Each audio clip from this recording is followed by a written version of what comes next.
अस्सलाम वालेकुम नाज़रीन, आपका मेज़बान हमीद कसूरी आपकी खिदमत में हाजिर है और आप देख रहे हैं न्यूज़ ऑफ पाकिस्तान। उनके बारे में एक एक करके जितने भी मार्केट में टूल्स अवेलेबल हैं उनके बारे में हम उनको ट्रेन करेंगे और प्लस ये भी बताएंगे कि ये कहाँ से मिलते हैं और इसमें पूरी मार्केट में GSM पूरी मार्केट में ट्रस्टेड बंदे कौन कौन से जो इसको उनको टूल्स सेल कर रहे हैं, जो एक्टिवेशन सेल कर रहे हैं, ये सारे हम प्रॉपरली जो गाइड करेंगे सब दोस्तों को जो सीखने के लिए आएंगे। तो ये सारे वो टूल्स हैं जिसकी मदद से हम सॉफ्टवेयर कर सकते हैं, अनलॉकिंग कर सकते हैं। ये काफ़ी ज़्यादा तादाद में जो है ना मार्केट में अवेलेबल होते हैं। उसमें कुछ फेक टूल्स भी होते हैं। हम ये भी गाइड करेंगे कि ये आपको टूल्स कौन सा लेना है, कैसे लेना है, ठीक है, किस बंदे से लेना है। तो ये सारे वो टूल्स हैं जिसकी मदद से हम फ़ोन का सॉफ्टवेयर कर सकते हैं। तो इसके बाद है जो हार्डवेयर जो ट्रेनिंग होगी वो भी बेसिक से लेके बेसिक लेवल से लेके एडवांस लेवल तक होगी।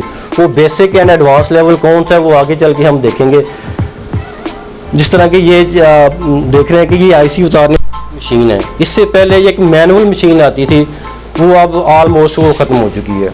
यानी कि अगर वो किसी के दोस्त के पास पड़ी है और उससे वो काम कर रहा है, काम तो कर रहा है लेकिन वो इतने अच्छे तरीके से नहीं होगा जितने अच्छे ये वाले टूल्स काम करेंगे। इसी तरह ये लेज़र मशीन है, ये IC उतारने के लिए मशीन होती है, ये भी हम इंशाल्लाह लेके आ रहे हैं। सोल्डरिंग आयरन है जैसे हम टांके वगैरह लगाते हैं, ये भी डिजिटल है, ठीक है। एक तो मैनुअल होता है कि स्विच लगाया बस गर्म हो गया तो वो सारा काम कर लिया, लेकिन ये ऑटो होते हैं, इनसे टेम्परेचर कंट्रोल होता है, जितने भी मोबाइल के कंपोनेंट हैं इनसे ख़राब नहीं होते। ये भी इंशाल्लाह हम हमारे पाइपलाइन में ये इसकी भी ट्रेनिंग हम लोगों को दोस्तों को देंगे। पहले तो हम हाथों से मोबाइल खोलते थे, थोड़ा सा गर्म किया मोबाइल खोला, लेकिन अब क्या है कि प्रोफेशनल टूल आ गए हैं। उसका ग्लास उतारना है, उसकी बैक उतारनी है, उसको खींचातानी नहीं करनी पड़ेगी। नीट एंड क्लीन तरीके से विदिन 2 और 3 मिनट्स आप इससे ये काम कर सकते हैं। जब मैनुअल तरीके से करेंगे उससे एक तो टाइम ज़्यादा लगेगा, एक उससे जो सफाई सुथराई का वो जो मामला वो इतना ज़्यादा नहीं होता। जितना मर्जी मतलब उसको कर लें, लेकिन जो अपनी टूल्स हैं जो प्रोफेशनल टूल मार्केट में आ चुके हैं उससे वो जो है ना अच्छे तरीके से काम हो सकता है। अगर ग्लास उतारेंगे तो LCD नहीं, वो तो 1% चांस रहते हैं। इसके बाद है जी चिप लेवल रिपेयरिंग, जो आपकी जो मेमोरी चिप होती है सम टाइम उसी में फॉल्ट आ जाते हैं। वो एक बड़ा माइक्रो लेवल का काम है, छोटे लेवल का काम है, ठीक है। वो भी प्रोग्राम इंशाल्लाह हम लेके आ रहे हैं, बल्कि हम इस पे इम्प्लीमेंट कर भी रहे हैं। ऐसे ये वाला काम कर रहे हैं, उसकी प्रोग्रामिंग कैसे करनी है, उसको उतार के उसको अलाइव कैसे करना है, उसको ठीक कैसे करना है, उसको फंक्शनल कैसे करना है, ठीक है। क्योंकि एक छोटी सी चिप होती है जिसको आप दूसरी ज़बान में CPU कहते हैं या कि उसको मेमोरी चिप कहते हैं, ठीक है। ये सारी चीज़ें हम ये लेके आ रहे हैं। प्रोग्रामिंग भी की जा सकती है, उसकी जो मेमोरी है उसको इन्हेंस कर सकते हैं हम प्रोग्राम करके। हार्डवेयर एक ही होता है लेकिन उसकी प्रोग्रामिंग करके उसकी जो साइज़ है वो इंक्रीज़ किया जा सकता है। इसको कहते हैं रीप्रोग्रामिंग या रीफ्लैशिंग, या उसका जो डाटा करप्ट हो जाता है उसको रीप्रोग्राम हम कर सकते हैं। रीप्रोग्राम करके उसको जो है ना वो दोबारा फंक्शनल कर सकते हैं। रैम होती है, उसमें पहले तो साइडों पे अलग अलग से लगे होते हैं, अब वो डबल डेकर आ गए, नीचे CPU ऊपर रैम। आप उनको जो है ना वो उतारने का उनको ठीक करने का तरीका डिफरेंट है। माइक्रोस्कोप का इसमें बहुत ज़्यादा यूज़ होता है। जितनी भी मैंने चीज़ें बताई हैं आपको, उसमें जो रीबॉलिंग होती है ये आम आंख से आप नहीं कर सकते। ये इतना बारीक और माइक्रो काम है कि आम आंख से ये हम नहीं कर सकते। इसके लिए हमें माइक्रोस्कोप की जरूरत पड़ेगी। एक आप डायरेक्ट आंख से काम कर रहे हैं, ठीक है, और दूसरा आपने अगर माइक्रोस्कोप आगे लगा के काम करना है, वो कैसे करना है, वो भी उसके भी एक अलग मेथडोलॉजी है, उसका भी एक अलग मेथड है।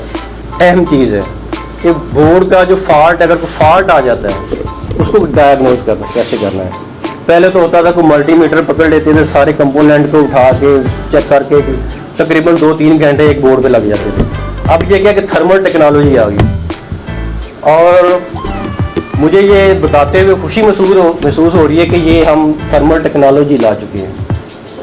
थर्मल टेक्नोलॉजी हम ला चुके हैं। अब करना क्या है इसका, अब इसको बोर्ड को निकालेंगे, उसको पावर देंगे और इसके नीचे रख देंगे, और विदिन सेकेंड्स क्या होगा, यही कैमरा कंप्यूटर पे आपको बता देगा कि फलां आपका जो कंपोनेंट है या फलां आपका जो पुर्जा है उसका ये वाला टेम्परेचर है, उसका ये वाला फॉल्ट है।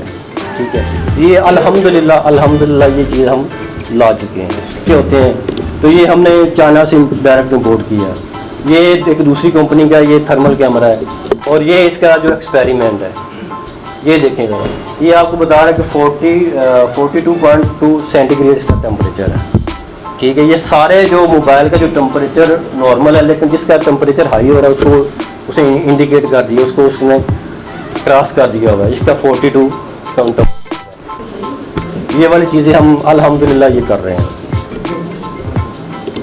और ये विदिन सेकंड्स, मतलब 2 घंटे नहीं, 3 घंटे नहीं, आधा घंटा नहीं, सिर्फ चंद सेकंड, 15 से 20 सेकंड में आपको पता चलेगा कि ये वाला जो है ना वो फॉल्ट है, इसको रिमूव करने की ज़रूरत है।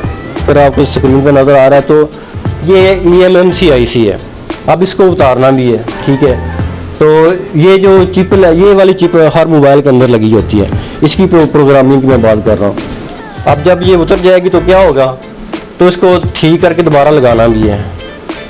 ठीक है, तो ठीक करने के लिए उसको दोबारा लगाने के लिए, दोबारा फंक्शनल करने के लिए, दोबारा उसी स्टेट में लाने के लिए, हालत में लाने के लिए भी डिजिटल टूल है, वो भी उसके अलग से टूल है।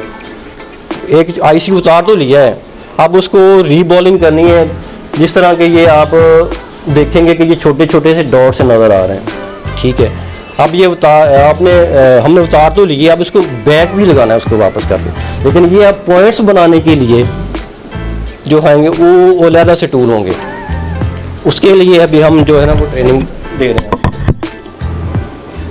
तो उसके बाद ये जो IC आपने पीछे देखे हैं, इसमें कुछ जो अच्छे मोबाइल हैं उसमें जो पेस्टेड IC आते हैं, कंपनी ने उसके ऊपर प्रोटेक्शन लगाई होती है। जब उसको लगा देते हैं, उसको प्रोटेक्शन लगा देते हैं कि इसको कोई उतार ना सके, उसको पेस्ट कर देते हैं, साइड में पेस्ट लगा देते हैं। तो उसमें 2 किस्म की पेस्टेड IC आते हैं, एक ब्लैक आती है और एक वाइट आता है।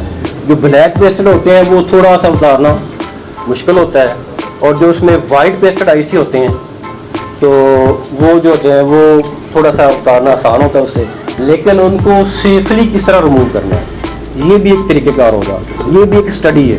इसी तरह ये एक आईफोन का बोर्ड आया था हमारे पास, उसका ये वाला कंपोनेंट उसने बताया कि ये इसका 41 टेम्परेचर है, वो पावर ऑफ था, इसको ठीक किया है। और आजकल आईफोन का दौर है यार, जो वेल टू डू बंदा है उसके पास मोस्टली आईफोन है, और उसका जो फ्रंट ग्लास है और उसका जो बैक ग्लास है वो टूटने की जो है रेशो वो ज़्यादा है। अब पहले क्या होता था तो मैनुअल तरीके से 250 टेम्परेचर पे रख के उसको 2 या 3 घंटे लगा के उसको बैक ग्लास रिमूव करते थे। वो हो तो जाता था लेकिन ये कोई तो साफ सुथरा काम नहीं होता था, कम से कम 2 से 2.5 घंटे का ये काम है, मैनुअल तरीके से कर दिया था। लेकिन ये इंशाल्लाह मार्च के मिड तक ये हम टेक्नोलॉजी ला रहे हैं, और ये लेज़र टेक्नोलॉजी है। जिस तरह के आप ये देखें कि ग्लास टूटा हुआ बैक इसका, तो इसके लिए क्या है कि एक लेज़र मशीन है, ये हमारी बुक हो चुकी है, ये इंशाल्लाह ये 15 तक ये भी हमारे पास पहुंच जाएगी, और इससे ये काम सिर्फ और सिर्फ 10 से 15 मिनट में किया जाता है, और वो भी साफ़ सुथरे तरीके से, उसमें कोई डार्क कोई स्पॉट कोई मामला ये इंशाल्लाह नहीं होगा। ये सारी जो चीज़ें हैं इंशाल्लाह हम ये मार्केट में सिखाने के लिए ला रहे हैं। इसके बाद अगर आप उसकी कास्ट बहुत ज़्यादा होती है, अगर आपने ऑनलाइन तरीके से उसका पासवर्ड रिमूव करवाना है तो क्या होगा कि उसकी कास्ट बहुत ज़्यादा है। एज़ पर कंट्री, जिस कंट्री से आया है उस कैरियर के अकॉर्डिंग उसकी वो प्राइस आपको मिलेगी। वो तकरीबन कोई हर कैरियर की अपनी प्राइस है, किसी की 20,000 है, किसी की 30,000 है, किसी की कितनी है, किसी की कितनी। तो लेकिन उसका एक दूसरा सोल्यूशन है उसको बाईपास करने के लिए, उसके भी आगे 2 मेथड आ गए हैं। एक विंडोज़ पे कैसे है उसको बाईपास करना है, कुछ फ्री टूल खरीद के जो सॉफ्टवेयर टूल होते हैं उस पर वो बाईपास कैसे करना है, और मैक iOS एप्पल की एक बुक होती है, एक लैपटॉप होता है, उसी पे लगा के उस पर कैसे करना है। यानी कि 3 मुख्तलिफ तरीके, एक तो ऑनलाइन होता है और दूसरा क्या होता है जो जिसे हम पंजाबी में जुगाड़ कहते हैं। तो उसमें मैक पे और जो विंडो पे कैसे उसका बाईपास करना है, ये सारी चीज़ें हम इंशाल्लाह बल्कि हम इम्प्लीमेंट इस पर कर रहे हैं, ये भी हम सिखाएंगे दोस्तों को। ये सारी हमारी सर्विसेज हैं, और इसके बाद हम जो है ना कैरियर काउंसलिंग एंड मोटिवेशन यानी कि कोई बच्चा अगर काम करना चाहता है उसने क्या काम करना है, ठीक है, उसके अंदर क्वालिटीज़ कौन सी हैं, उसकी क्वालिटीज़ के अकॉर्डिंग उसको इंशाल्लाह सजेस्ट करेंगे कि आप ये आप काम आप कर सकते हैं।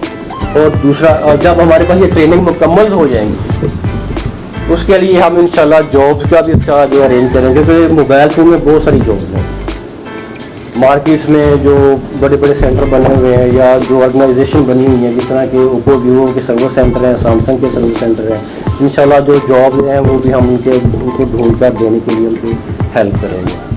अगर कोई हकदार आता है जिसके पास सीखने के लिए या करने के लिए, सब काम तो सीख लिया है लेकिन अब करने के लिए नहीं है मामला, और हम कोशिश करेंगे उसको जो है उसके पैरों पे खड़ा किया जाए। नेक्स्ट फ्राइडे और जो संडे नाइट को क्लासेस होता है 6 to 8 PM।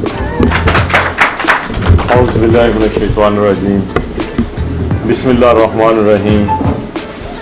अस्सलाम वालेकुम। मेरा नाम जवेद शमशाद है, शायद कोई मुझे जानते हों या कई लोगों को तारफ़ भी करवा दूँ। तो इसी सरज़मीन से मेरा तल्लुक़ है, गिलन उठाड़ और इलाहाबाद से। तो मैं सबसे पहले तो मुबारकबाद पेश करता हूँ हाफ़िज़ वसीम साहब को और सरवर शफ़क़त इकबाल सरवर साहब को कि उन्होंने इलाहाबाद GSM ट्रेनिंग लैब का यहाँ पे क़याम किया। ये यकीनन इस खित्ते की, इस मुआशरे की और इस शहर की और इस इलाके की तरक्की है। जो लफ्ज़ टूल्स है, ज़माना कदीम से लेकर आज तक दुनिया के किसी भी डिपार्टमेंट में आप चले जाएं तो टूल्स के बगैर कोई भी डिपार्टमेंट नहीं चल सकता, चाहे वो वर्कशॉप से रिलेटेड हो, ट्रैक्टर्स वर्कशॉप, ये भी वर्कशॉप ही है, ट्रैक्टर वर्कशॉप हो या दूसरे शोबा है ज़िंदगी के जो हैं अपने शोबा उससे तल्लुक़ रखते हो, कोई भी लोग टूल्स के बगैर दुनिया का निज़ाम नहीं चल सकता। तो टूल्स का लफ्ज़ जो है इंसानी ज़िंदगी के लिए बड़ी ही अहमियत का हामिल है। जिस तरह ये अभी आपको एक सॉफ्टवेयर क्लासेस और डिजिटल टूल्स ट्रेनिंग और सॉफ्टवेयर टूल्स की ये आपको दे रहे थे, बात बता रहे थे सरवर साहब, तो मैं समझता हूँ कि इससे भी आगे हमने जाना है। अब इससे आगे किस तरह जाना है, ये ट्रेनिंग दे रहे हैं, बेरोज़गार लोगों को रोज़गार मिलेगा, ट्रेनिंग से सीखेंगे, तालीम की कोई शर्त नहीं है।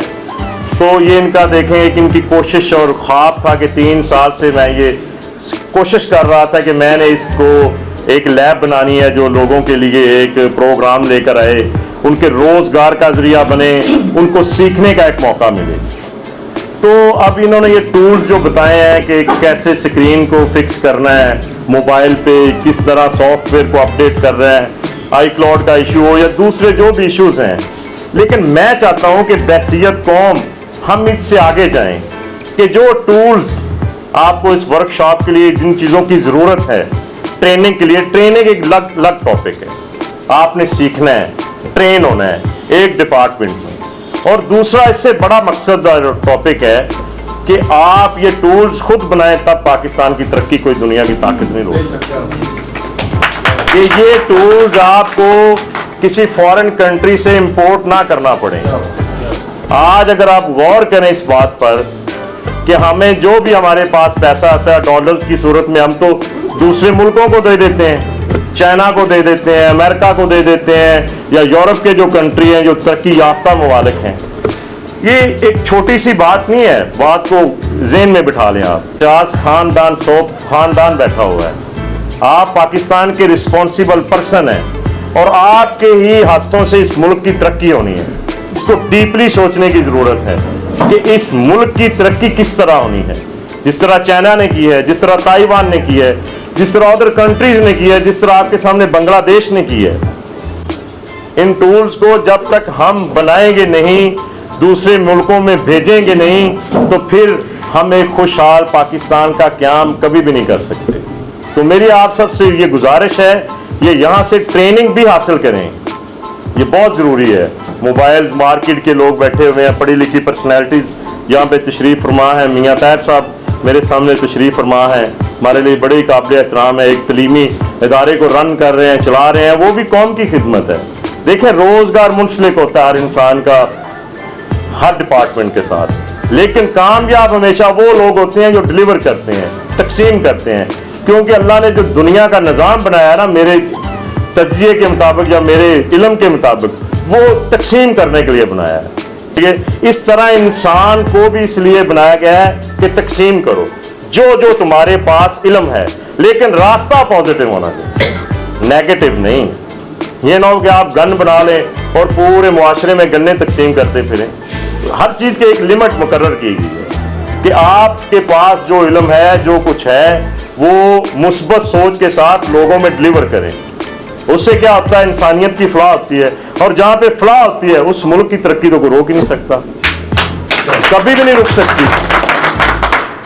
अगर ये ताहिर साहब है तो लोगों को एजुकेट कर रहे हैं, लेकिन एजुकेट खाली डिग्री के हद तक नहीं होना चाहिए।